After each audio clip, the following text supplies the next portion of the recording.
Alors, Feldup, il a sucé les boules à blanc. Non, les gens, en gros, qu'est-ce qui s'est passé? Il y a une nouvelle série, donc du coup, qui s'appelle Los Media, qui va sortir sur Canal+, enfin, non, qui est sortie sur Canal+, officiellement dès aujourd'hui. Je n'invite pas à aller la voir, parce que honnêtement, j'ai regardé les 2 premiers épisodes et je trouve ça gaze. Mais on va en reparler de ça. C'est une série, du coup, qui est réalisée par Timothée Hochet et Lucas Pastor. Alors, Timothée Hochet, notamment que vous connaissez sur le web, c'est un créateur en ligne, également qui a été réalisateur pour des projets, notamment pour Golden Moustache, si je ne me trompe pas. Lucas Pastor, que vous connaissez peut-être plus récemment pour son fameux top des 624 différents types de profs, etc. Qui était une putain de vidéo, vraiment. Et également pour le film Stéphane. De ce que j'ai compris, un super film. Moi, j'ai des potes qui me l'ont conseillé, qui m'ont dit qu'il était super, etc. Je l'ai pas vu, du coup, le film précédent des deux, parce qu'en fait, les deux s'étaient alliés sur ce film, parce que Timothée Hochet était réalisateur, ou co-réalisateur, je ne sais plus, de Stéphane. Vous le connaissez aussi, peut-être Lucas Pastor, du Monde à l'envers. Enfin voilà, c'est une gueule un petit peu connue, quand même, du milieu d'internet. Moi, je trouve que c'est un projet qui peut être sympa, en vrai, de faire un truc sur les lost media, sur tout ça, sur cette mode d'internet, et puis c'est quelque chose d'assez novateur, et où effectivement, alors pour ceux qui connaîtraient pas, du coup, les lost media, c'est quelque chose qui émane d'internet. Il y a des gens qui vont aller typiquement sur un Reddit qui s'appelle r/lost media, et dire putain, j'ai le souvenir d'avoir vu une série quand j'étais plus enfant, parce que ça va beaucoup être sur l'enfance. J'ai souvenir d'avoir vu une série quand j'étais enfant où il y avait un monsieur qui présentait quelque chose avec une mascotte, etc. Et que c'était plutôt perturbant en vrai. Typiquement, voilà, le Lost Media Ultime, c'est genre Casimir. Enfin, c'est vraiment un truc qui a une esthétique, j'ai l'impression, du Lost Media. Mais ça peut être aussi une musique en mode, j'ai entendu cette musique à un moment dans ma vie. Il y a un truc où il y a une musique, par exemple, qui est assez connue. Ah, j'ai entendu cette musique et à un moment, ça dit ces paroles-là, ça redit ces paroles-là. Je peux montrer un court extrait, mais pas montrer énormément. Et en fait, tout le monde est dit, mais pourquoi tu montres pas un long extrait, tout ça. Et en fait, il se trouve qu'il a entendu cette musique dans un porno. Et du coup, il est en mode, rapidement, les gens ont trouvé finalement le porno en question et on dit, du coup, ça nous a permis de trouver la musique. Mais bon, t'aurais pu juste nous dire que ça vient d'un porno, c'est pas très grave. Mais voilà, mais il y a des cas de lost media qui sont très reconnus. Et il y a aussi maintenant, vu que l'esthétique lost media, je sais pas exactement de quand ça émane, en tant qu'esthétique vraiment, parce que finalement, ce truc de se dire putain, mais ça me dit quelque chose, etc. En fait, ça date depuis le début de l'humanité, mais c'est vrai que depuis l'apparition d'Internet et l'apparition particulièrement des forums, en fait, c'est vrai que c'est une nouvelle esthétique qui date depuis peut-être une vingtaine d'années, une quinzaine d'années, quelque chose du genre. Et ça, pour le coup, c'est quelque chose où ça me paraît plutôt sympa de revenir sur c'est quoi la notion de lost media, peut-être même un petit peu expliquer c'est quoi cette notion là, et c'est d'ailleurs un petit truc que je regrette dans cette série, mais bon, on y reviendra dans les 2 premiers épisodes que j'ai pu mater, parce que les 2 premiers épisodes sont en accès libre si jamais des gens veulent mater. Bon voilà, j'incite pas à s'abonner à Canal+, parce que on va y revenir sur c'est quoi cette sauce là, mais du coup je me dis effectivement faire une série sur les lost media ne me paraît pas non plus d'élu en fait finalement. L'iceberg du testicule, c'est terrifiant. Non mais voilà, moi je trouve que l'esthétique du Lost Media, pourquoi pas. Et surtout, voilà, moi Timothée Hochet, il avait déjà réalisé Calls, qui était une fiction sonore. Et pour le coup, c'est plutôt chouette de voir qu'il y a des fictions sonores qui sont diffusées sur Canal+. Du coup, avec du visuel, mais bon, voilà, le visuel, c'est genre une interface viteuf qui met des sous-titres sur les choses, enfin voilà. Calls, qui en fait est une retranscription d'appels téléphoniques, d'enregistrements, enfin voilà, et où il y a une histoire, une trame narrative globale qui émane de ces enregistrements. Et en fait, il y a un versant très horreur de la part de Calls, et Calls qui d'ailleurs a eu une envolée de dingue, où en fait même c'est parti aux États-Unis, le concept a été repris aux US, ça s'appelait Calls US, donc vraiment c'est assez dingue en vrai la perspective que ça a pu avoir, et surtout Calls qui déjà été financé par Canal+, donc évidemment Lost Media est fait par Canal+ également. Calls c'est pré Bolloré. Je crois que Calls est sorti même après le rachat de Canal+ par Bolloré. Rachat de Canal+ par Bolloré, par Vivendi, ça devait être 2014, un truc du genre, je sais plus.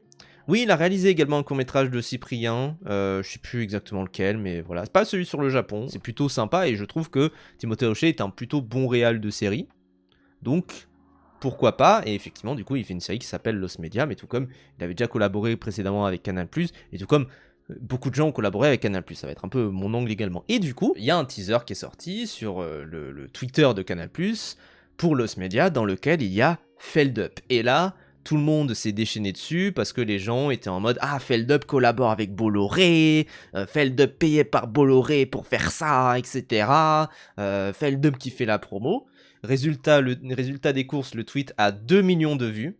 Genre vraiment, avec beaucoup de gens qui ont des réactions négatives en dessous, en mode ah, Feldup sur le groupe Bolloré, déçu de le voir débarquer sur le groupe Bolloré, etc. Déjà, moi j'ai envie de dire, qu'est-ce que ça fait comme promo? Je veux dire, le tweet a été vu 2 millions de fois, c'est pour ça que des gens ont commencé à regarder Lost Media, ont commencé à regarder ça, donc évidemment, quand tu mets Feldup dans ta série, ça va faire un petit peu parler, mais même j'ai vu des gens, et je vais être très honnête, j'ai vu également des gens s'abonner à Canal+, pour regarder la série, aller sur Twitter et dire que c'est de la merde. Genre, au bout d'un moment, moi je trouve ça un petit peu dégueulasse, parce que moi par exemple, j'ai pas regardé toute la série, parce que j'ai pas de compte Canal+, je m'en fous d'avoir des comptes Canal+, et j'ai pas envie de soutenir Bolloré d'un point de vue personnel. Et en plus, voilà, j'ai pas envie, c'est pas dans mes valeurs que de soutenir Bolloré. Je pense que vous l'avez plutôt bien compris, et je peux le répéter ici. Maintenant, j'aimerais dire quelque chose quand même aussi d'un petit peu...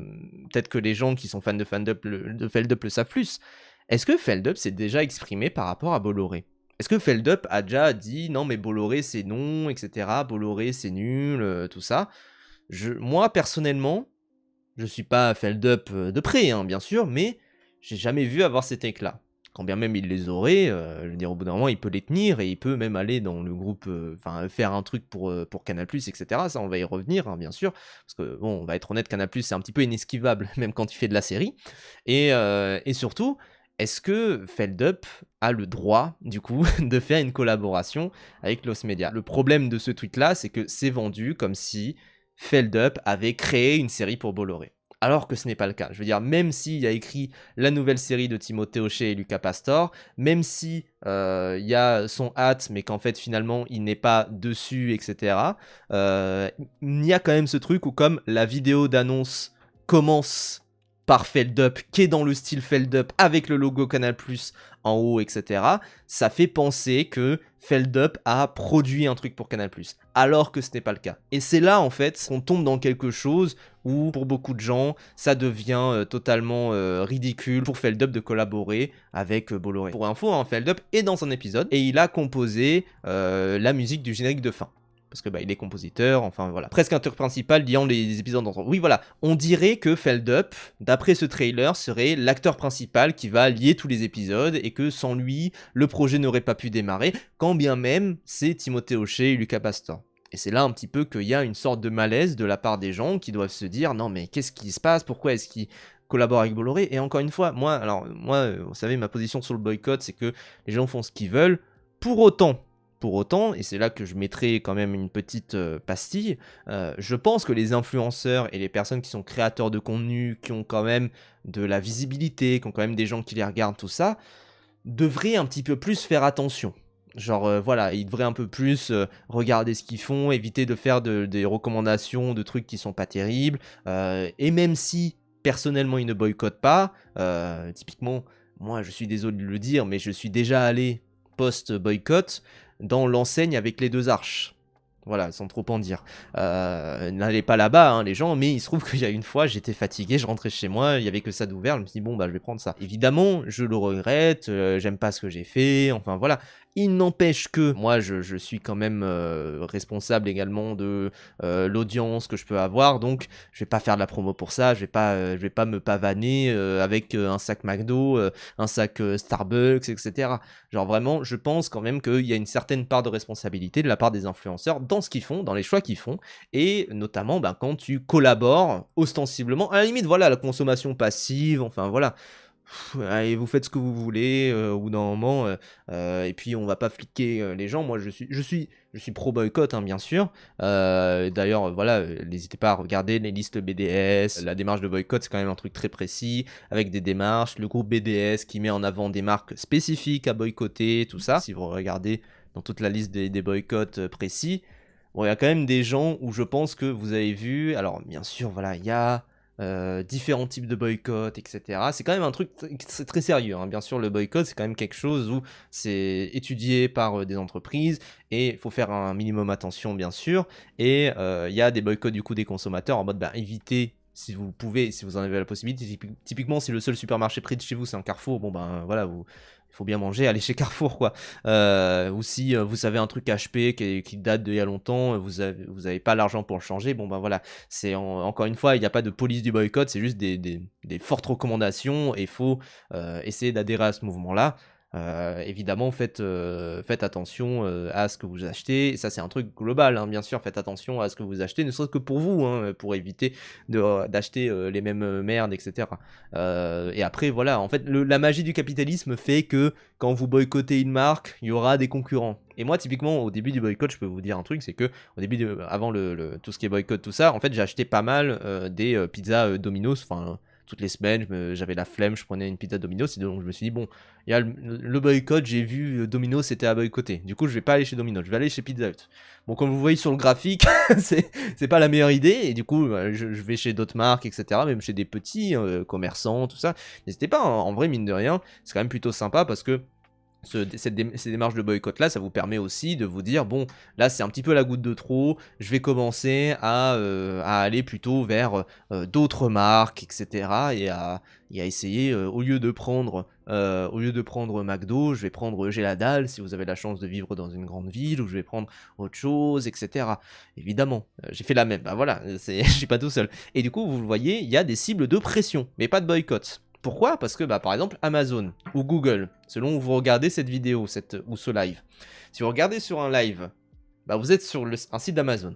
Donc, soit vous avez, en plus, il y a des pubs, donc soit vous regardez des pubs, donc vous donnez de l'argent à Amazon, soit vous prenez un sub, donc du coup, vous donnez de l'argent à Amazon. Donc, forcément, c'est inesquivable. Amazon détient peut-être la moitié du web, en plus, avec Amazon Web Service. Donc, c'est très difficile de boycotter Amazon. Il n'empêche que, et pour Google, je veux dire, si vous regardez cette vidéo sur la VOD qui sortira sur YouTube, vous êtes sur un site Google. Genre voilà. Adblock. Ouais, Adblock ne marche plus trop sur Twitch, hein, je peux vous dire, parce que ça me fait plutôt chier. Mais voilà, mais du coup, il y a des trucs, et pareil pour Airbnb et Booking. Je veux dire, moi, typiquement, là, je suis en train de regarder pour aller à Annecy, entre le 20 et le 28 juin, voilà, mais du coup, au hasard, hein, bien sûr, uBlock Origin ne marche plus sur Chrome, par exemple. Ça, c'est un petit peu relou. Et il y a des gens, ils sont habitués à Chrome, ils vont pas changer. Enfin voilà, moi je sais que je suis sur Firefox pour les lives. J'ai des navigateurs différents selon, parce que c'est plus pratique. Et selon si je stream pas. Et voilà, et typiquement sur Firefox, mon uBlock qui marche encore. Enfin voilà, que des trucs comme ça. Les gens, voilà, il y a des stratégies pour avoir des bloqueurs de pub, mais Twitch, c'est vraiment ultra relou. Twitch, pour le coup, je n'ai toujours pas compris comment c'est possible.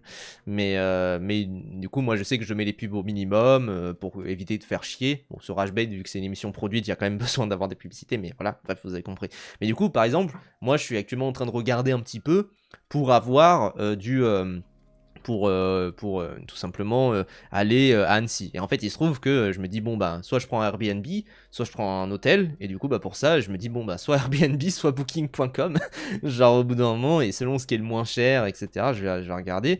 Je vous avoue que les prix, là, commencent un peu à me... mais voilà, et par exemple il y a Disney également, mais Disney, alors c'est un truc assez ricain d'ailleurs, le fait de se dire bon, Disney n'est pas une cible de boycott, etc., parce que en fait Disney, il se trouve que c'est un truc où aux États-Unis c'est aussi un diffuseur avec beaucoup de chaînes, et notamment des chaînes de sport, ESPN notamment, qui est une grosse chaîne de sport. Donc voilà, accro au Coca Zéro, j'ai réussi à arrêter pour boycotter. Franchement, bravo à toi déjà, parce que moi j'ai été également addict au Coca Zéro. Genre vraiment je ne buvais que ça, je buvais même pas d'eau. Donc vraiment bravo à toi. Et depuis, voilà, je suis à l'eau et je suis très content. En plus, voilà, c'est quand même un truc où, typiquement, boycotter McDonald's, c'est quand même plutôt sympa, parce que si vous boycottez McDonald's, vous allez plutôt bouffer des fruits frais, des bons trucs, de la bonne bouffe, entre guillemets, c'est plus sympa, quoi. Thé et café, bon, bravo. Après, avec modération, évidemment. Mais bon. Mais du coup, voilà, typiquement, il y a des cibles de pression. Et il se trouve que Canal+, je pense qu'on peut le considérer, même si c'est en dehors du mouvement BDS, bien sûr, on peut quand même considérer que Canal+ serait plus une cible de pression. Et typiquement, il s'est passé un truc il y a quelques mois avec Lena Situation qui, du coup, fait, notamment là, par exemple, pour les Oscars, d'ailleurs, les Oscars, on les streamera sur Rashbait, bien sûr, pour les Oscars, c'est Lena Situation qui va faire une partie de la présentation. Il se trouve que Lena Situation est plutôt engagée pour la Palestine, sauf que, comme vous voyez, les Oscars, du coup, sont streamés aux États-Unis sur la chaîne ABC, qui est une chaîne qui appartient à Disney, et du coup, chez nous, c'est streamé sur Disney+. C'est un petit peu compliqué parce que, il se trouve que, voilà, Disney, vous le voyez, c'est ici. Et c'est pour ça que évidemment, on va pas dire aux gens et aux consommateurs: «Ah, c'est dégueulasse parce que tu regardes du Disney» et cetera, enfin voilà. Mais par contre, on peut commencer et je pense que c'est plutôt sain même de dire aux influenceurs d'arrêter de collaborer avec Disney plutôt. Étonnant de pas voir Starbucks dans la liste. Alors c'est une ancienne liste. Il faut savoir aussi que les listes BDS, elles évoluent avec le temps. Il y a des marques qui s'enlèvent parce que suite à la pression, il y a eu une réaction. Il y a des marques qui se rajoutent parce que ben il se trouve que BDS trouve que c'est trop compliqué, etc. Puis le bail, oui, oui. Et en fait, le truc, c'est que typiquement, moi, par exemple, Disney, il se trouve qu'en fait, moi, de ce que j'ai compris, c'est une cible de pression parce qu'ils investissent en Israël, ils ont quelques investissements stratégiques, évidemment, mais il se trouve que c'est aussi parce que ben, c'est une cible qui est pas prioritaire de la part de BDS.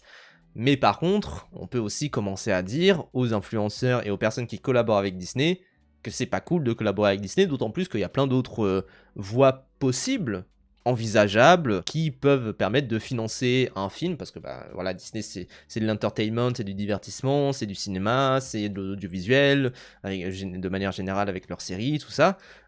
Il n'empêche que je pense qu'il y a des trucs qui peuvent être bien qui émanent de Disney. Moi je pense notamment, enfin j'en ai déjà parlé ici, mais je trouve que le fait que la première série originale française de la part de Disney Plus soit la série Ousekine, je me suis dit waouh, c'est assez perturbant.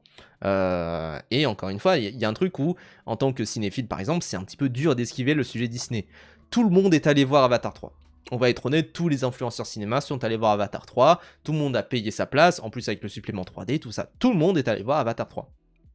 Donc au bout d'un moment, on peut pas faire non plus on peut pas faire non plus son immense boycotteur en disant non, c'est pas possible quoi.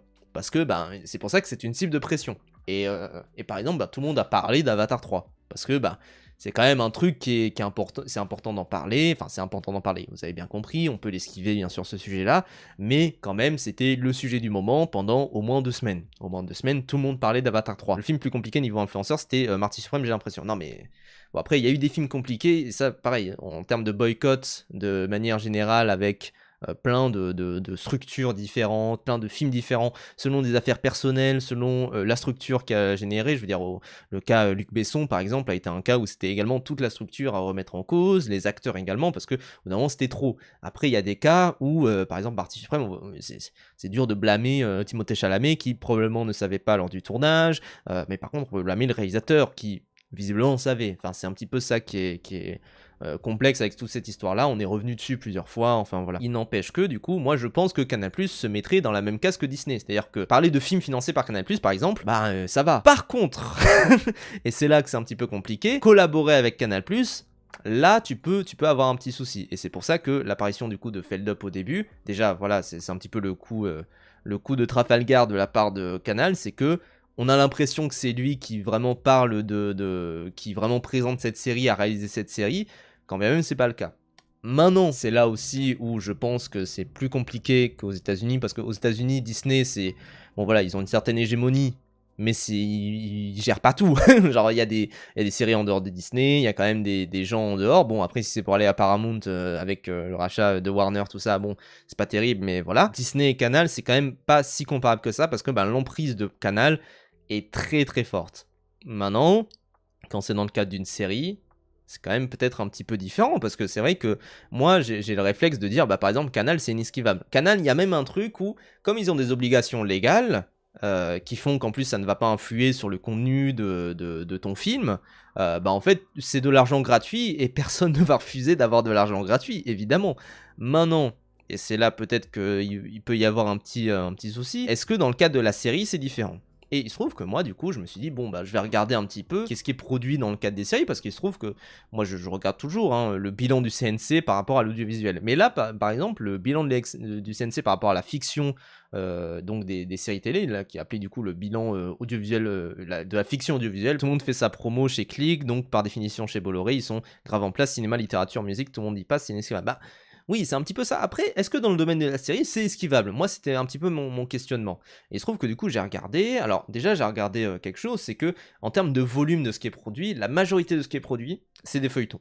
Et ça, voilà, ça m'intéresse un petit peu, parce que moi, le circuit de la série, je connais pas trop. Je vous avoue que je suis pas du tout un consommateur de séries, je regarde pas du tout ça. Là, du coup, j'ai regardé 2 épisodes de Lost Media dans le métro. C'est pas les meilleures conditions pour regarder, mais Franchement, j'ai pas kiffé et surtout, ben, c'est vrai que je consomme pas de séries parce que bah, déjà ça prend beaucoup de temps, mais aussi parce que bah, je suis pas très amateur de séries. Je trouve que la majorité des séries sont pas très bonnes.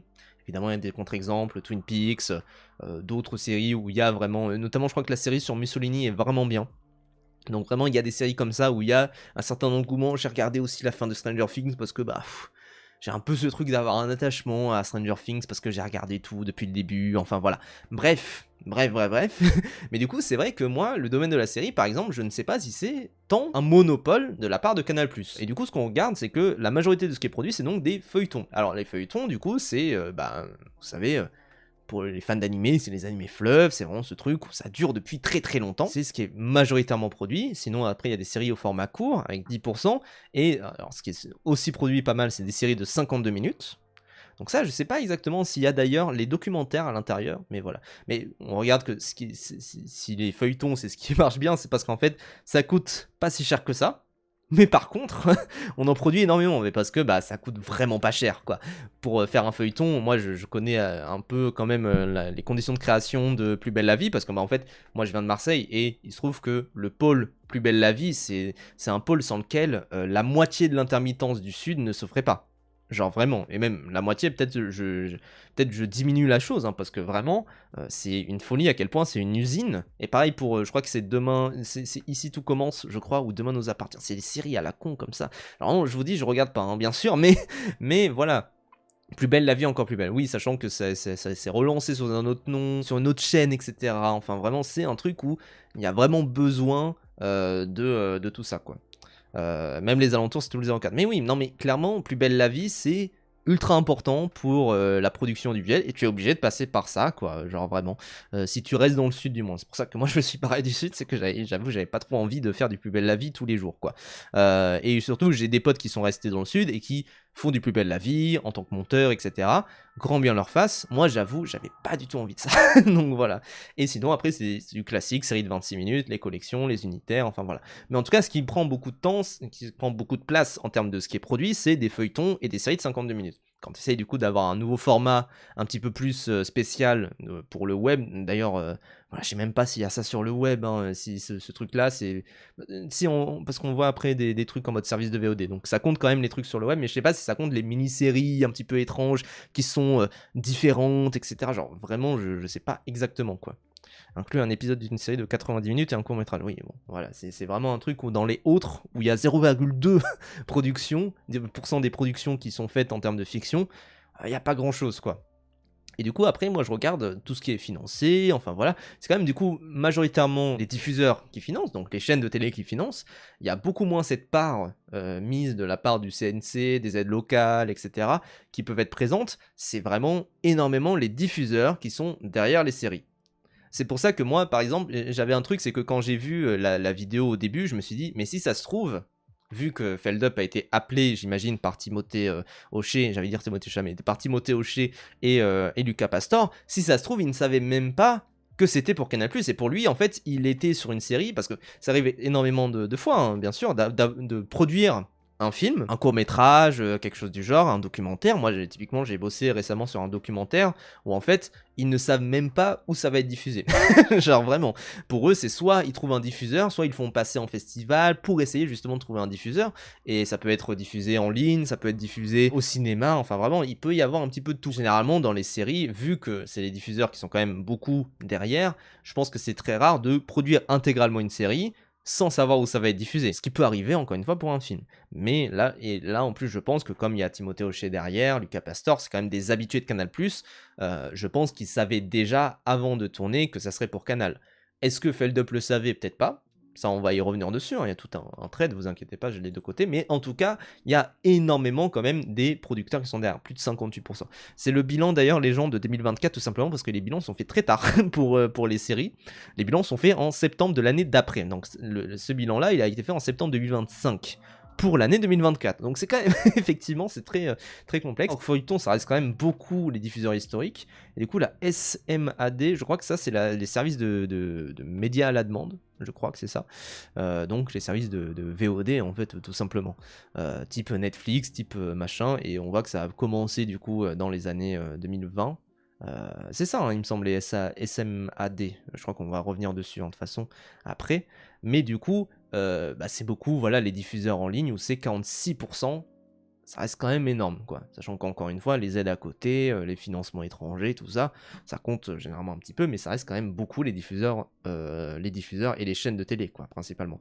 Et en fait, c'est vrai que si on regarde ce statistique-là, moi je suis désolé, j'aime bien les statistiques. Je sais que parfois ça ennuie les gens, mais moi j'aime bien analyser ça comme de manière plus structurelle. Et c'est vrai que si on regarde qu'est-ce qui permet de financer des films, en fait, historiquement et pendant très longtemps, c'était le groupe France Télé, donc France 2, France 3, tout ça. Les fictions France TV, bon, on a cette image-là des fictions France TV où c'est des trucs qui peuvent être sympas, genre Captain Marlowe, mais sinon c'est lui la brocante, c'est Plus belle la vie, bon, historiquement, parce que ça a bougé. Je pense pas qu'une série qui aborderait les lost media serait diffusée sur France Télé. Je pense pas non plus que ça soit diffusé sur TF1, sachant que voilà, TF1, c'est quand même un petit peu plus premium entre guillemets, et c'est des trucs genre HPI, Cat Size, plus récemment, enfin à chaque fois en plus ils font des promos ultra agressives, j'ai l'impression, TF1, pour leur série, mais c'est effectivement pas là-bas que tu verrais une série sur les lost media.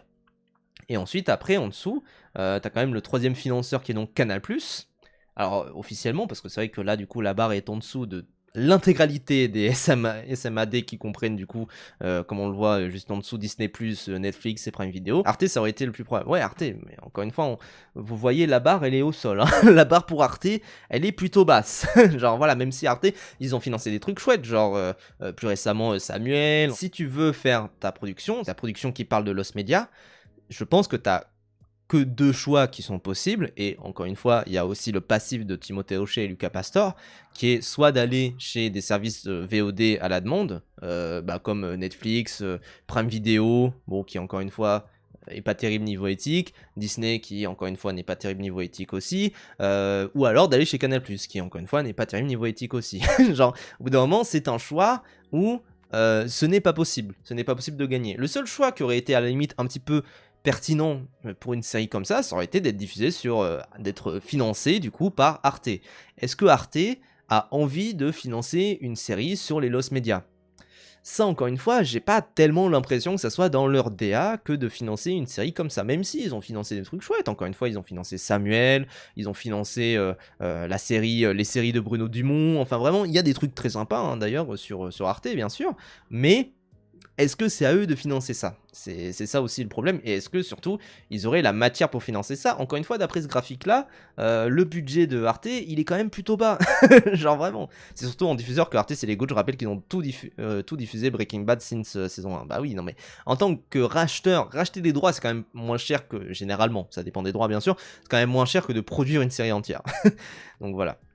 Mais voilà, mais en tout cas, on va pas tout regarder parce que voilà, à chaque fois, les études de la part du CNC, c'est ultra dense. Et il y a beaucoup de choses qui sont mises à l'œuvre, hein, bien sûr. Mais ce qu'on observe, c'est quand même que la majorité des studios qui produisent, bah, c'est TF1, France 2, des studios affiliés. Et sinon, c'est pas grand-chose. Donc forcément, si tu as envie de financer ta production, tu vas passer par ce genre de studio-là. Sinon, c'est pas possible, quoi. Et donc, forcément, tu es obligé donc, de financer par Canal+, cette série-là. Maintenant, Canal veut séduire la culture YouTube. Je crois qu'ils avaient collaboré. Oui, ils ont collaboré avec Seb, ils ont collaboré avec plein de gens de la culture YouTube. Je rappelle aussi que Timothée Hochet, il vient à la base aussi de Studio Bagel, et Studio Bagel appartient, si je ne me trompe pas, à Canal+. Donc voilà. Arte, ils peuvent prendre mon âme, j'ai pu voir Twin Peaks grâce à Sartek Arte, hein, bien sûr. Et on rappelle que sur Arte, il y a plein de trucs qui sont chouettes, il y a plein de séries qui sont diffusées, etc. Genre vraiment, c'est très cool Arte, bien sûr. Bientôt avec Régé, je sais pas. Mais je pense pas, honnêtement. Mais voilà, mais en tout cas, t'es obligé un petit peu, si tu veux faire du cinéma, de collaborer avec Canal+. Si tu veux faire de la série, Canal+ a un peu moins ce monopole-là. Mais quand même, ils sont très présents. C'est quand même un truc où c'est très dur de les esquiver. Il y a quand même cette marque, en plus Canal+, Originals, etc., avec le logo Canal+. Et donc, forcément, t'es obligé un petit peu de passer par là. Maintenant, il y a un trade, du coup, de la part de Timothée Hochet, qui revient sur les réactions concernant l'apparition de Feldup. En tant que l'un des créateurs de Lost Media pour Canal+, je voulais remettre un peu de contexte face à certaines réactions concernant l'apparition de Feldup dans la série. Feldup n'a jamais collaboré avec Canal+. Et ça, c'est Ça m'intéresse. Il a simplement accepté de nous donner un coup de main sur la série à notre demande et sa participation est entièrement bénévole. Il n'y a aucune rémunération derrière. Alors ça c'est un truc qui m'intrigue un petit peu parce que c'est quand même quelque chose où a priori moi j'ai pas vu l'épisode en question parce que j'ai pas de compte canal, mais de ce que j'ai compris il apparaît dans l'épisode 5 et il présente l'épisode, genre vraiment il anime cet épisode-là. Concrètement, il apparaît dans la série en tant que guest et a composé la musique du générique de fin. Donc, quand même, c'est un acteur. C'est un acteur, c'est un compositeur. Il devrait avoir des droits, d'ailleurs, en tant qu'acteur et compositeur, des droits à l'image, des droits, une partie de royalties qui pourrait lui revenir sur ce que ça peut générer, etc. Quand même, je pense que a priori, il aurait pu être payé. De toute manière, il apparaît dedans. Enfin voilà, c'est quand même un truc où, pour moi. Vas-y, lâche un billet. je pense pas, parce que de ce que j'ai compris, en fait, il a expliqué plus tard, hein, bien sûr, mais l'épisode, c'est vraiment une vidéo de Feldup de 10 minutes pour le coup. Oh, putain, bon, c'est encore pire s'il était bénévole. Bah ouais, après, moi, de ce que j'ai compris, c'est que Feldup a voulu ne pas être payé. Bon, il fait bien ce qu'il veut, mais pour moi, a priori, enfin, après, c'est peut-être un côté où il aime pas ça, où il a pas envie, où il a juste envie de donner un coup de main, où il a juste envie d'aider ses potes, etc. Mais bon. Moi je vous avoue que si j'aide mes potes et que derrière c'est Canal+, donne-moi un petit billet quoi. Genre au bout d'un moment, déjà moi j'aime pas le concept de devoir de prix d'amis, d'offrir en tant qu'ami, etc. J'essaie de l'esquiver un maximum. Bon, des fois j'ai pas de thunes donc voilà, mais typiquement quand j'engage des potes graphistes pour faire des trucs, je les paye un minimum, ne serait-ce que quand même pour qu'ils soient, au moins pour qu'ils soient payés. Et par contre, si typiquement un de mes potes collabore avec Disney et me veut dans sa série un truc du genre, je lui dis bah oui, bon par contre, est-ce que je peux avoir un petit billet quand même quoi. Et si c'est pas possible pour X ou Y raison, bon vas-y, je pourrais le faire au cas où. Mais c'est sûr que du coup, c'est quand même un truc où c'est aussi l'image de Feldup qui est en jeu, mine de rien. On ne peut donc pas considérer ça comme un partenariat ou un accord industriel de sa part. Alors, là où, là où c'est un peu plus compliqué, j'ai envie de dire, c'est que même s'il a apparu sans être payé, bah, c'est quand même un truc où a priori il y a son image dessus, ce qui permet du coup ensuite à Canal+ de faire cette promo, et on rappelle 2,4 millions de vues. C'est quand même pas rien, même si la majorité des vues c'est des gens qui se sont plaints. D'ailleurs bravo à tous les gauchistes qui se sont plaints de Feldup. Grâce à vous, vous avez donné de la force à cette série là. Vous savez super bien boycotter. Genre vraiment, vous êtes trop fort, trop fort. Mais en tout cas, pour moi, c'est quand même un certain partenariat, même si c'est pas avec Canal+ directement. Et c'est ça un petit peu où, à la limite, c'est possible de commencer à poser des questions là-dessus. Peut-être aussi, et moi c'est un peu le truc où c'est du pardon à deux balles. Bon, de toute façon, il y a ce truc, est-ce qu'il faut pardonner Feldup? On s'en branle. Mais du pardon à deux balles, de se dire, est-ce que Feldup avait envie de savoir qui était le diffuseur dans ce cadre-là? Parce qu'encore une fois, c'est des milieux où, et en plus ça peut être justifié par le fait que ça soit Canal+, parce que y a que eux qui donnent de la thune, et voilà quoi. Nous venons aussi du web et on essaye simplement d'apporter dans le paysage audiovisuel français quelque chose qui s'inspire de cette culture et de cet univers et nous passionne. Ouais, bon après la série est un peu gaze, mais ça j'y reviendrai. Pouvoir le faire, pouvoir le voir participer, même modestement sur une autre série, a été un vrai kiff de A à Z. Pour ceux qui le connaissent, vous savez que Feldup a été extrêmement généreux avec nous et qu'il a tout simplement soutenu un projet créatif dont les thématiques lui parlent. Continuer à parler de lui de cette manière serait franchement injuste pour lui. Moi, à la limite, je comprends. Mais pour moi, c'est vrai que en vrai, il devrait être payé. Hein. Genre vraiment, hein, il devrait être payé. Et pour le coup, c'est pas parce qu'il est pas payé que c'est pas une collaboration, que c'est pas un truc où au bout d'un moment il a participé à la chose. Bon, c'est un peu, pour moi, la justification est pas terrible. La vérité, il devrait juste dire, mais les gens Feldup, parce que je pense que la majorité des gens sont un peu remontés parce que on dirait la série de Feldup. Genre vraiment, tu vois le truc, tu dis, on dirait vraiment la série de Feldup, quoi. Oui, c'est de l'apport en industrie. Bah oui, c'est de l'apport en industrie, en main d'œuvre, etc. Ouais, non, mais l'argumentaire est honnêtement pas terrible en tant que défense de Feldup. D'ailleurs, Feldup c'est pas exprimé. Feldup, on regarde son profil. Son dernière étude, c'est quand même juste le findings sur FNAF, qui a l'air plutôt sympa. Je sais qu'il y a des gens qui sont pleins de ce finding là, mais je trouve qu'il est vraiment sympa. Feldup savait très bien le boucan que ça allait faire alors s'il était payé. Franchement, je pense qu'il pourrait être payé sans aucun souci. Utilise Blue Sky plutôt. Mais je crois qu'il ne s'est pas exprimé depuis la sortie de ce teaser là. Je l'ai pas vu parler sur Insta, je l'ai pas vu en discuter. Bon après, il n'a pas de manœuvre d'action. Je veux dire, au bout d'un moment, c'est un truc où je pense à part s'il allait et qu'il disait: «Je savais pas que c'était Canal+ lorsque j'ai participé à cette série. Pour moi, c'était une série de Timothée Hochet et Lucas Pastor et je ne savais pas que c'était Canal+». En fait, moi, le problème, c'est que je pense que même en disant ça, il aurait quand même des gens qui seraient chiants sur ses côtes. Genre, c'est ça aussi, je pense, une partie du problème, c'est que je ne vois pas comment c'est possible de le tourner d'une manière qui ferait que qu'il aurait pas de sauce, qu'il aurait pas des gens qui quand même le harcèleraient, etc. Et moi, c'est là où je commence à être un petit peu chafouin, parce que je pense qu'au bout d'un moment, ce qui fait chier les gens, ce n'est pas la participation de Feldup à un projet de Canal+. Parce que la majorité des gens, il y avait des gens qui citaient par exemple Grimm et Terra qui étaient en collaboration avec Canal+, pour les Césars. Alors, au bout d'un moment, ça par exemple, ça n'a pas trop fait chier. Parce que bah, les gens ont cette image, je pense un petit peu, de Terra et de Grimm comme étant des gens qui, même s'ils sont plutôt à tendance de gauche, bah en vrai, ils ont leur petit business, ils aiment bien avoir de la thune, et en vrai, ils vont pas refuser des OP, ils vont pas refuser des partenariats. Il y a eu une OP par exemple de Grimm avec Amazon. Bon, moi je trouvais ça pas très cool. Bon, après, moi je connais pas assez Grimm pour commencer à aller en MP et lui dire bon, c'est pas cool, etc. Ça, c'est le job d'autres personnes qui le connaissent mieux. Mais voilà, c'est un truc où je pense que. Et pareil, quand tu collabores. Alors, pour le coup, quand tu collabores sur internet, je pense que ça peut vraiment poser débat. Quand tu collabores dans le milieu du cinéma, t'es vraiment. Et vraiment, je le dis, hein, je vois très rarement des films qui n'ont pas le logo Canal+ au début. Genre, bah, à part des productions étrangères, hein, bien sûr, mais quand je vais voir du cinéma français, voir le logo Canal+, ne pas voir le logo Canal+ au début, est de l'ordre de la rareté. Genre, ce n'est pas possible. Et je vois le logo Canal. Alors, voir le logo Studio Canal, c'est une implication plus profonde, parce que c'est vraiment travailler avec Canal+, mais le logo Canal+, c'est obligatoire. La série, on est un peu dans un entre-deux où, certes, c'est possible d'aller voir ailleurs, mais quand même, ils financent énormément. Ils financent beaucoup de productions alternatives, entre guillemets. Donc, pour moi, il y a débat. Pour moi, il y a débat par rapport à ça. Et c'est là qu'on rentre dans aussi une réflexion peut-être plus profonde, c'est pourquoi les gens veulent la Feldup. C'est un rapport pour moi digne du parasocial qui déjà, bon, parasocial c'était le mot de l'année, de je sais plus quelle année, enfin voilà, on s'en branle, mais le parasocial c'est ce sentiment de proximité qu'il peut y avoir avec une star, que ce soit un streamer, que ce soit un youtubeur, un influenceur, une star en fait, et c'est quelque chose qui, on a l'impression de le connaître, on a l'impression d'être très proche de la personne. Et bon, moi, je bannis ce mot-là. Alors, bien sûr, moi, des fois, je croise des gens dans la rue qui me reconnaissent. D'ailleurs, merci. Des fois, je suis en furie et je dois aller très rapidement quelque part. Des fois, je discute un petit peu. Enfin, voilà, ça dépend de la personne et du temps que j'ai, surtout. Parce que, voilà, a priori, la personne, généralement, les gens sont plutôt chouettes. Enfin, voilà, des fois, il y a des gens.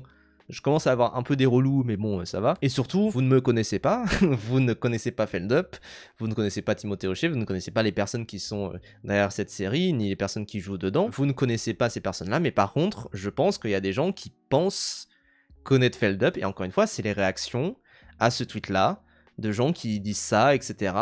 Et des gens qui sont déçus. Je ne comprends pas comment c'est possible d'être déçu pour ça. Mais pourquoi? Parce que peut-être, même si Feldup est plutôt démocrate, entre guillemets, enfin, moi je le vois plutôt comme quelqu'un, voilà, plutôt de gauche, probablement pro-pal, je l'ai déjà vu à des événements caritatifs, enfin voilà, j'ai déjà vu à des trucs où il participait, il a dans ses amis des personnes plutôt pro-Palestine, etc. Je pense qu'il y a vraiment un aspect ultra parasocial par rapport à Feldup, où les gens assument que Feldup est majoritairement de gauche, alors que en vrai, je pense voilà qu'il est plutôt à gauche. Alors voilà, je pense qu'il est du bon côté de l'échiquier, hein, bien sûr, mais je pense honnêtement que c'est pas le plus gros des gauchistes, c'est pas quelqu'un d'extrême gauche comme certains aimeraient en dire, et en fait c'est juste que la majorité des gens aiment bien Feldup, et du coup la majorité des gens pensent que Feldup est dans leur camp. Parce que rappel, hein, Feldup, il a plus d'1 million d'abonnés, je crois, sur YouTube. Il a une présence médiatique très puissante. Ça veut dire qu'il y a des gens de droite qui kiffent Feldup, mais c'est vrai que comme Feldup, c'est quelqu'un qui a été pas mal découvert par des personnalités de gauche, et qui est plutôt apprécié d'ailleurs par des personnalités de gauche, les gens assument que c'est quelqu'un de gauche, et son public est composé de beaucoup de personnes, par exemple plutôt queer, plutôt de weird kid, etc. Je pense qu'il y a des gens qui se disent que Feldup est de gauche, alors que franchement, il donne pas énormément de signes du fait qu'il soit engagé politiquement à gauche, quoi. Enfin, après, c'est un truc général avec tous les streamers et tous les youtubeurs, hein, bien sûr, mais je pense que Feldup n'est pas à part là-dedans. Et je pense, moi, encore une fois, je ne veux pas juger, parce qu'encore une fois, je ne le connais pas. Je suis comme tout le monde, je suis spectateur de Feldup. D'ailleurs, si Feldup veut venir pour un bingo, il vient quand il veut. Mais voilà, mais c'est vrai que je pense pas qu'il soit du good, mais je pense qu'il est plutôt à gauche. Je l'ai vu à des événements caritatifs, enfin voilà. J'ai eu des amis qui ont pu le côtoyer, enfin voilà. Je pense qu'il est plutôt à gauche. Pour autant, est-ce que, encore une fois, est-ce qu'il s'est déjà exprimé par rapport à Bolloré? Est-ce qu'il s'est déjà exprimé par rapport à des dirigeants puissants, etc. Dans sa vidéo sur FNAF, il parle de Scott Coffen et il dit que c'est un Trumpiste, etc. Et que du coup, c'est pas que c'est une merde, mais que c'est un peu une merde parce que c'est un Trumpiste. Enfin, il le dit un petit peu comme ça quand même. Genre, voilà. Donc, c'est vrai que, pour moi, il y a un aspect parasocial là-dessus, quoi. C'est très parasocial d'essayer de déduire les avis politiques d'une personne qui parle presque jamais de politique. Bah oui, je veux dire, non, moi je pense que vous pouvez déduire pour qui je vais voter. Il y a le droit de réserve, donc je peux pas le dire, mais je pense que vous pouvez savoir à peu près pour qui je vote. Genre, je l'exprime suffisamment bien. Les gens qui me connaissent l'expriment suffisamment bien. Enfin voilà. Régé, pareil. Régé, il exprime son avis politique. Il y a des gens comme ça qui sont plutôt engagés. Feldup, honnêtement, ne me paraît pas comme étant quelqu'un de très engagé. Mais par contre, les retours des gens, non, Feldup, pas toi frère, comment c'est possible? Le combat s'arrête au portefeuille visiblement, encore une fois, il n'a pas été payé, mais bon, et encore une fois, il pourrait être payé, genre, vraiment. Mais, je veux dire, vraiment, moi, ce genre de commentaires-là, ça m'hallucine. Genre, vraiment, ça m'hallucine. Ce truc, typiquement, à tous les gauchistes qui chialent car Feldup bosse pour Bolloré, il vous l'a dit combien de fois de ne pas avoir d'idole. Boycott Feldup, les gars, il joue avec Bolloré maintenant. Genre, en fait, moi, ça m'hallucine. Genre, vraiment, je ne comprends absolument pas. Je trouve ça même assez flippant. Enfin, vraiment, c'est plus flippant presque que les vidéos de Feldup, tout ça. Non, mais vraiment, je ne comprends pas exactement pourquoi, comment est-ce que c'est possible que les gens, déjà... assume les idées politiques de Feldup en se disant que Feldup est forcément un immense gauchiste, que Feldup va forcément faire les bons choix politiquement, etc. Alors que, encore une fois, je pense que c'est juste quelqu'un, comme la majorité des gens, qui ne sont pas très formés politiquement. Par contre, on peut aussi avoir une réflexion plus globale, hein, d'ailleurs, sur les influenceurs qui ne sont pas très formés politiquement, alors que ils devraient l'être quand même. Au bout d'un moment, je crois que Feldup, il a quoi? Il a 23, 24 ans, un truc du genre. Il est plus jeune que moi, je crois. Au bout d'un moment, je pense qu'a priori, il pourrait être formé politiquement. Moi, j'aime pas l'excuse du les personnes sont jeunes, etc. Ça serait possible quand même de se former politiquement, d'avoir un petit avis, de commencer à parler, etc.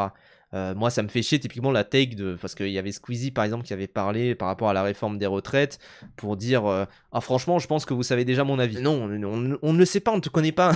Genre vraiment personne te connaît. Enfin, personne te connaît, bon lol. Mais personne ne te connaît personnellement, personne ne sait exactement qui tu es, quels sont tes avis politiques, etc. Genre vraiment, justement, dis-le, affirme-le. Moi, je suis en mode, je suis un peu déboussolé par le fait qu'il y ait très peu de gens qui aient parlé politique, qui aient parlé là actuellement du coup des élections qui sont en train de se passer. Enfin voilà quoi. Sa seule faute, c'est de ne pas avoir gratté un billet. Moi, en vrai, premier degré, pour moi, sa seule erreur, c'est ça. Hein. C'est de ne pas avoir gratté un billet. Pour moi, il aurait dû même gratter un petit billet, un petit... Je sais pas, il fait une apparition dans une série comme ça. Je sais pas s'il l'a écrit, je pense pas qu'il l'ait écrit, mais voilà, il fait une apparition, donc il donne son image, il est acteur, et il est en plus compositeur du générique de fin. Pour moi, tu grattes minimum 5000 balles.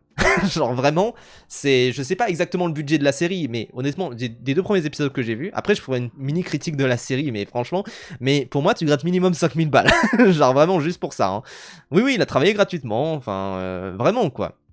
Perso, je déteste Bolloré, mais je suis abonné Canal, je veux pouvoir accéder à des films et séries. Mais ça, par contre, en termes de consommateurs et des consommateurs moyens, entre guillemets, vous avez le droit d'aller sur Canal. De toute façon, voilà, encore une fois, c'est dur à esquiver Canal. Et en plus, ils ont vraiment une offre très alléchante. Genre vraiment, c'est très dur d'esquiver, d'avoir des codes Canal, de se passer même des codes Canal entre potes, des trucs du genre, quoi. Si c'est pour refuser le truc par militantisme, ça, il fait l'inverse. Ouais, moi, je suis d'accord. Pour moi... Et c'est un peu montrer même le côté nouveau militant entre guillemets. C'est pas nécessairement que ce serait mauvais, etc. Il y a ce truc du je viens de découvrir la politique et donc je vais faire des actions mais purement symboliques. Et pour moi, en fait, c'est aussi un truc où je pense que les gens pensent trop que Canal+ est vraiment piloté par Bolloré et que c'est Bolloré qui impose les choses. La vérité, moi j'ai pas mal discuté avec des gens qui travaillent dans le milieu de la série, qui font des séries, qui montent des séries, qui produisent des séries, etc. Je peux vous dire quelque chose, c'est que déjà, dans le milieu du cinéma, Canal+ fait pas chier. Comme ils ont une obligation légale par rapport à ça, ils ont rien à dire, tu vois. Enfin, ils vont pas en plus se faire chier, parce que c'est quand même quelque chose d'imposer une idéologie, hein. Tu peux pas le dire comme ça, mais en plus, comme ils sont obligés de donner de l'argent, bah en fait, ça fait que les prestataires en face, les films en question, les réalisateurs, tout ça, bah en fait, ils ont plus de pouvoir, bizarrement, que Canal+. Même si Canal+ a plus d'argent. Mais voilà, la relation de pouvoir est pas aussi unilatérale que ce que les gens pensent. Maintenant, dans le domaine de la série et dans le domaine de la création de la chaîne Canal+, oui, effectivement, il y a quand même une puissance de la part de Bolloré sur Canal+. Notamment, bah, c'est le truc où Canal+ a supprimé de sa grille les Guignols. Un petit peu toutes les missions contestataires. Il y a vite fait encore Groland qui continue vite fait à exister. Avec, je crois qu'il y a Gustave Kervern en plus dessus, enfin voilà. Il y a Dooley, enfin vraiment, il y a encore des historiques à Groland qui continuent d'agir. Même si, bon, ils sont un peu en mode un peu fin de vie, entre guillemets. C'est de la fin de vie progressive. C'est comme Le Cercle, par exemple, qui est l'émission cinéma de Canal+, où en fait, on les met à des grilles horaires qui sont pas du tout avantageuses.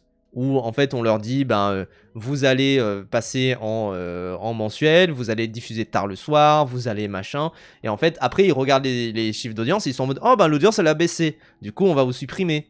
Le gars de Roland a dit que c'est sûrement, et c'est justement là où je veux en venir, c'est que en fait là où vous avez pas nécessairement de vision sur comment ça se produit des séries, c'est qu'en fait quand une série coûte pas cher, Canal+ n'a rien à dire.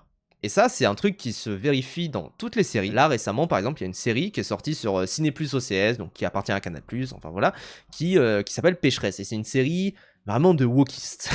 Et c'est vrai que voilà, moi je me suis demandé, mais comment c'est possible de financer cette série-là de la part de Canal+, qui quand même est très...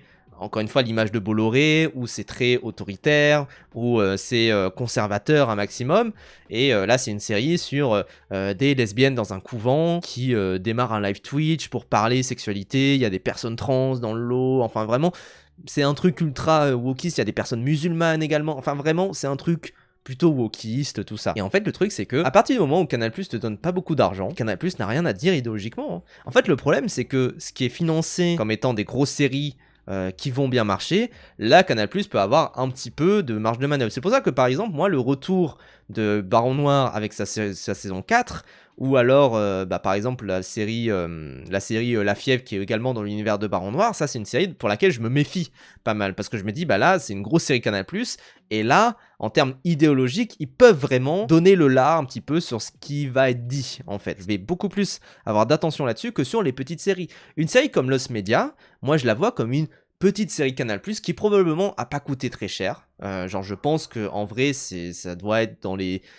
6 chiffres max, quelque chose du genre, mais je pense qu'une série comme La Fièvre, comme Baron Noir, avec des gros acteurs dedans, je sais pas exactement le budget, ça se trouve même c'est connu, mais je pense que c'est des séries qui ont coûté bien plus cher, peut-être même 10 fois plus cher, 100 fois plus cher, peut-être j'abuse, mais en tout cas qui ont coûté vraiment beaucoup plus cher que cette série-là, Lost Media. Parce que même si l'audiovisuel ça coûte cher et que chaque journée de tournage ça coûte énormément d'argent, et que si tu veux ajouter un figurant par-ci ça coûte de l'argent, tout ça, je pense quand même que ça coûte bien moins d'argent que Baron Noir, quoi. Après, peut-être que je me trompe, mais sur Paris Police 1900, il n'y a pas leur liberté de création. Ils n'ont pas eu leur c'est possible aussi, hein, bien sûr. Puis même, ils font beaucoup de séries de flics.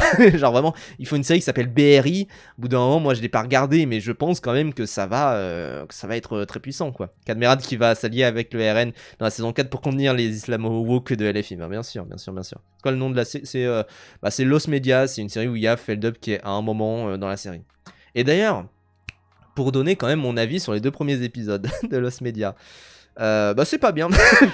En fait, moi, c'est vraiment ce truc où, moi, du coup, j'ai regardé les 2 premiers épisodes parce qu'ils sont gratuits sur Canal et que moi, j'ai pas de compte Canal, donc je vais pas vouloir regarder la suite, et ils sont pas encore dispo sur mes petits coins champignons. Je trouve ça pas très bien. Genre, en fait, c'est un problème où, pour moi, l'esthétique des Lost Media est absolument fascinante. il y a ce côté d'avoir uniquement une partie de l'histoire, d'avoir uniquement une partie de l'intrigue, et du coup de devoir constituer tout ce qui se passe dans son imagination. Parce que en fait on va du coup imaginer beaucoup de choses, on va se dire ok, qu'est-ce qui se passe là-dedans, quelle est la partie de l'histoire que je n'ai pas, et que je n'aurai peut-être jamais d'ailleurs. Et en fait le problème c'est que la série s'appelle Lost Media, elle ne traite pas de Lost Media. En fait les 2 épisodes que j'ai vus, donc le premier épisode c'est du Paranormal Activity de Wish, c'est-à-dire en fait c'est Paranormal Activity, mais sauf qu'il n'y a pas de build-up vers le côté paranormal, c'est du fan footage, etc. Il n'y a pas de paranormal au début, et après, à un moment, il y en a, et c'est tout. Et du coup, il n'y a pas de build-up vers la chose. Ce qui est puissant dans les Paranormal Activity, dans le premier, mais dans même beaucoup des fan footage, c'est en fait toute une montée en tension, toute une construction de la chose, mais en fait, comme c'est un format de série, et que du coup, d'ailleurs, les épisodes durent entre 10 et 15 minutes.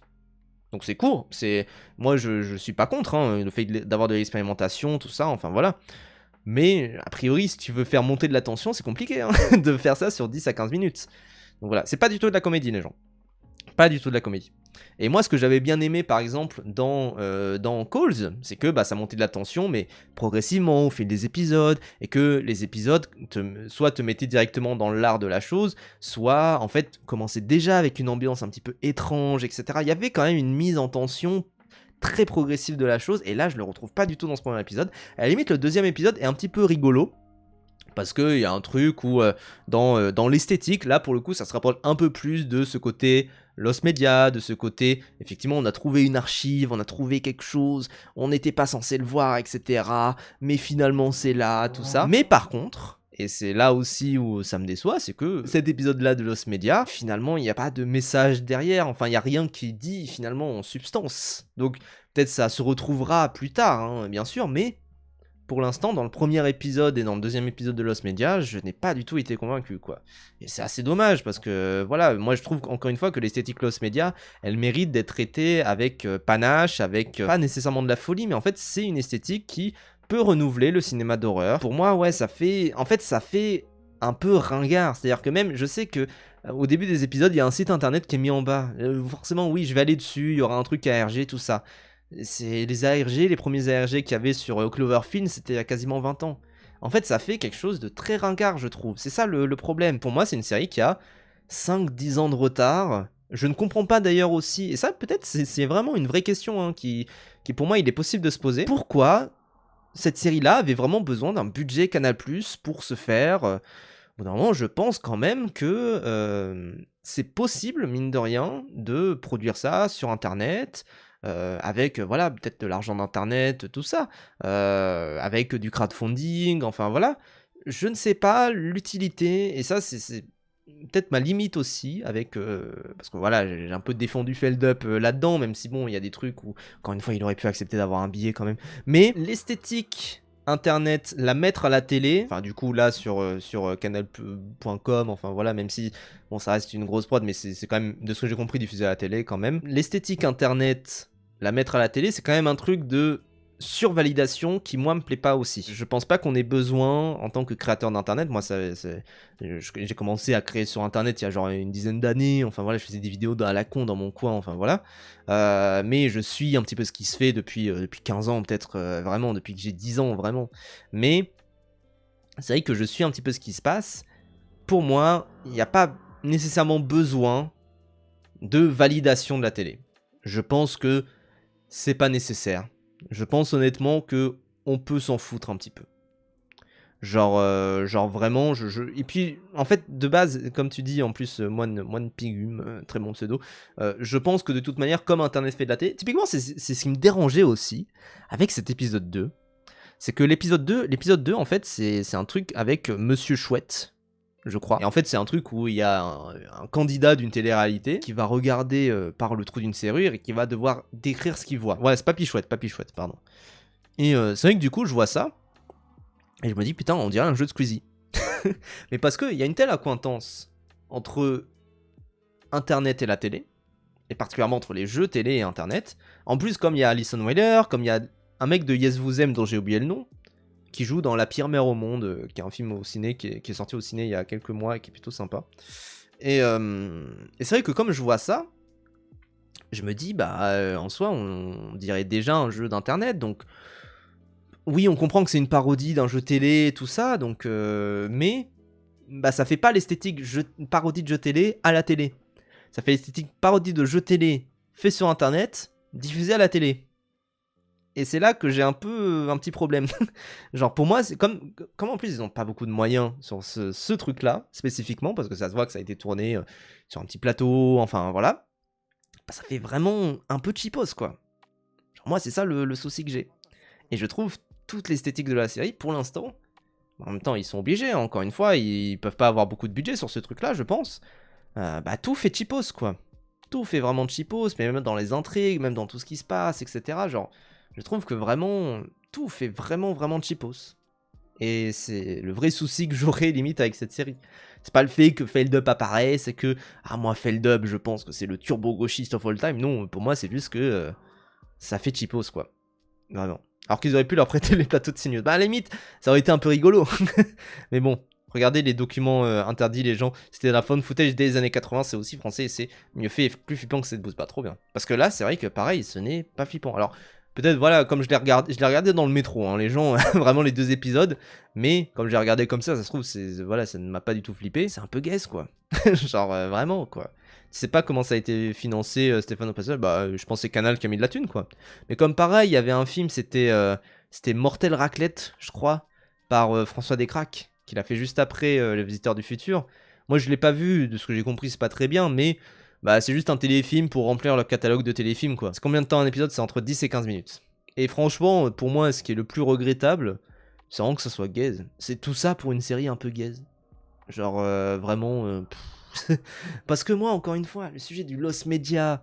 Et en fait, moi, ce qui me fait le plus chier, c'est que ce sujet du lost media n'est même pas traité pertinemment, précisément parce que bah, ce n'est pas des lost media. On a toute l'histoire. On a tout ce qu'il faut pour comprendre l'histoire, à chaque fois.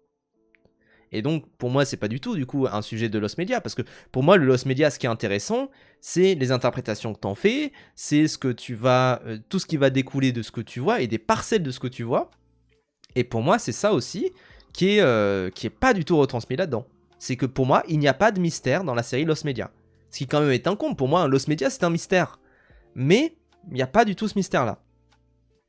Alors que c'est étonnant, parce qu'en plus, dans Calls, par exemple, Calls, je me souviens, je faisais des graphiques de l'intrigue, de quand se passait tel événement, tout ça, de ce qui en découlait, de tel moment qui était un petit peu caché, tout ça. Il y avait quand même un aspect interactif, entre guillemets. Et là, Lost Media, il n'y a rien. Genre vraiment. Je pensais qu'ils allaient raconter des histoires à partir de vrais Lost Media, ça aurait été plus intéressant. Bah à la limite, oui, à la limite, ça aurait été plus sympa. Mais là, c'est juste... En fait, c'est des courts-métrages qui s'enchaînent. Et du coup, je trouve ça pas très pertinent. Genre, vraiment. C'est dommage, hein. Et encore une fois, j'ai juste regardé les 2 premiers épisodes, ça se trouve, ça s'améliore à la suite. Moi, de ce que j'ai compris, l'épisode de Feldup est sympa. Mais voilà, quoi. Je trouve pas que la série est faite pour parler de Lost Media, surtout. Bah ouais, mais après, en même temps... Et un titre comme ça, genre je pense que une série qui s'appelle Lost Media, je m'attends à ce que ça s'appelle Lost Media, quoi. Genre vraiment. Mais c'est pour ça, moi je suis très très étonné de ça. Vraiment, quoi. Ça aurait été intéressant de prendre des vrais Lost Media et de faire de la fiction autour. Bah oui, pourquoi pas.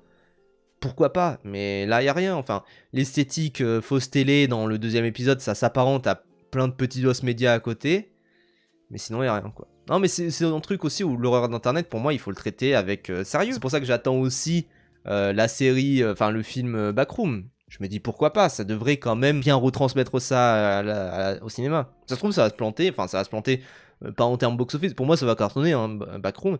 Mais pour moi, si ça se plante en termes de la qualité, entre guillemets, du film, c'est là que c'est plutôt désolant. En tout cas, encore une fois, pour moi, Feldup le GOAT. Non mais pour moi, Feldup, il a le droit d'être dans cette série, de jouer dans cette série. Il fait bien ce qu'il veut. Et encore une fois, si une série comme ça ne peut se financer que grâce à Canal+, bah ça peut se financer que grâce à Canal+, quoi, que voulez-vous. Moi je suis pour le fait d'avoir plus de séries. Même si, encore une fois, je trouve que c'est pas une très bonne série. Donc bon, tant mieux que ça se fasse et faut pas cancel Feldup pour une connerie comme ça, franchement, vous avez pas mieux à foutre quoi. Et encore une fois, moi je suis pas contre le fait de cancel Feldup s'il fait une connerie, hein. Mais là pour moi c'est pas une connerie. Genre c'est ça le truc quoi. Donc bon, et ne regardez pas Lost Media. déjà c'est sur Canal, donc ne regardez pas, mais surtout ne regardez pas parce que c'est pas très bien non plus. Donc bon, Vous avez peut-être probablement mieux à faire de votre samedi, de votre dimanche, comme par exemple aller voter, regarder le Rage Bait où on va react aux Oscars, etc. Il y a probablement bien mieux à faire que de regarder Los Media. Vraiment, vraiment, et je vous dis bien mieux à faire. Bien mieux à faire.